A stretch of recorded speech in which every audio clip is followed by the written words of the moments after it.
मु स्थिति आपण मानक नमस्कार kitchen of Odisha YouTube channel को आपण मानक स्वागत।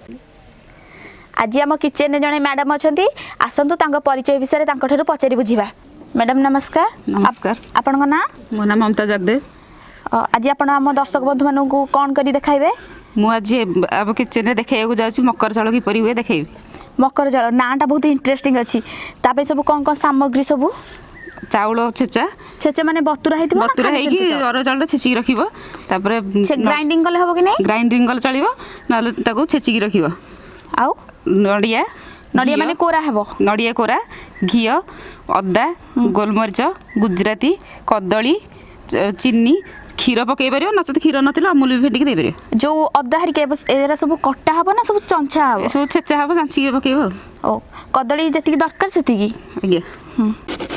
बर्तमान मैडम थरा आरंभ करबा। हाँ मु चाउलटा को ग्राइंडिंग कर नेछि सेतर प्रथमे चीनी पकेबा तापर कदली पकेबा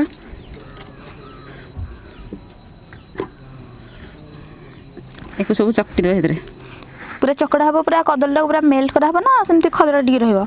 खदरा टिके तो रहिबो सेमति चकटी दे पूरा मिसला हली।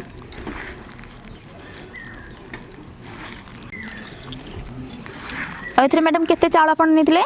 250 ग्राम चाउल चाउल पूरा बतुरे हेतिला? पूरा बतुरे की तो ग्राइंडिंग कर देली। ग्राइंडिंग जो हबो पूरा मोटा हबो ना पूरा पानी?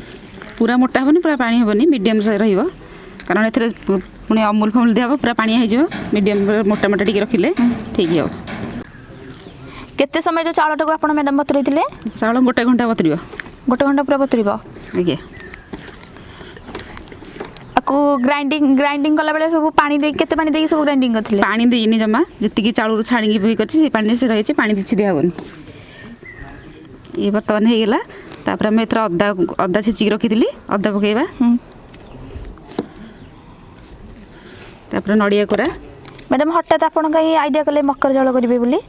आगु मकर संक्रांति अछि त ओ सेति में नडिया केते नडिया गोटे नडिया रा हाफ गोटे नडिया फाळे नडिया पूरा माने कट्टा कट्टा करी पकेल हबनी? कट्टा कट्टा पकेल हबो कि कोरी देले एते मिसी जिवो सेतरे तार टिके अलगा टेस्ट लागियो।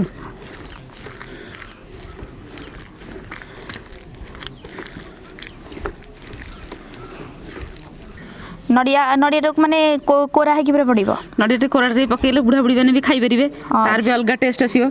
तो समस्त में पूरा आइडिया नै करसंदी? आज्ञा। तापरे मु अमूल फेंटिकी रखिथिली गरम पानी एथरे मिसेइबा। एथरे खीर भी पइले हबो? खीर पकई परिबे खीर दिन नाही ताले अमूल पकई परिबे। अमूलटा तो पकले पानी आसीबो रे? पानीटा आसले तापर से जो जिंस पड़ला सेटा बतरी से आसीबो ता टेस्ट अलगा आसीबो। खीरटा पड़ले तापर घियो पड़िबो गोलमरिच गुजराती गुंड ताकू भी पड़िबो। या पर कोन पड़िबा मैडम? या पर हम ए चकटा हे गेला या पर हम गोलमरिच गुजराती गुंड रखिछि ताकू पकईबा। सबु तक पड़िबो ना अल्प? सब सब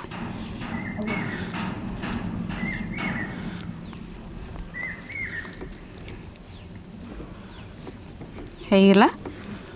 या पर कोन पड़िबो? या पर हम टिके टेस्ट लागिया पई देसी घी गरम करके ऊपर टिके देबा।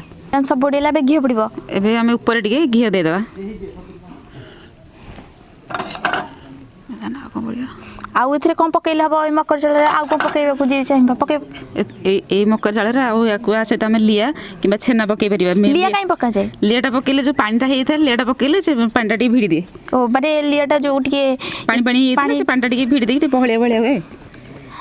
एथरे आपण चाहिले काजू चेरी जहा भी पकबे किसमिस पके परिबे। जे इंटरेस्टिंग पूरा लागिबो खाइबाटा को।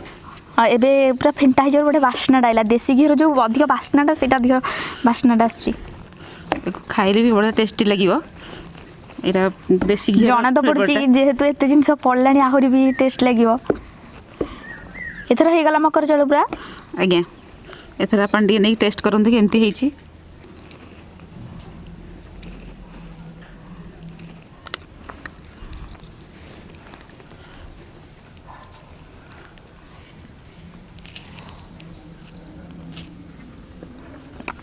टेस्ट बोबाल पूरा हो कही पाटर सरिले कही पारुनी। ମୁଁ ତ ଦର୍ଶକ ବନ୍ଧୁ ଖାଇଲି ମୋତେ ବହୁତ ଟେଷ୍ଟ ଲାଗିଲା। ଏବେ ଆଗକୁ ମକର ସଂକ୍ରାନ୍ତି ଆସୁଛି, ଆପଣମାନେ ମଧ୍ୟ କରିକି ଏମିତି ମକର ଚାଉଳ ଖାଆନ୍ତୁ ଆଉ କହନ୍ତୁ ଆମ କମେଣ୍ଟ ବକ୍ସ ମାଧ୍ୟମରେ କମେଣ୍ଟ କରି ଜଣାନ୍ତୁ କେମିତି ଲାଗିଲା ଆମ ମକର ଚାଉଳଟି। ମ୍ୟାଡ଼ାମ୍ ଆପଣଙ୍କର ବହୁମୂଲ୍ୟ ସମୟ ଆସିକି ଆମ କିଚେନରେ ଦେଇଥିବାରୁ ଆପଣଙ୍କୁ ଧନ୍ୟବାଦ। ଆପଣଙ୍କୁ ମଧ୍ୟ ଧନ୍ୟବାଦ।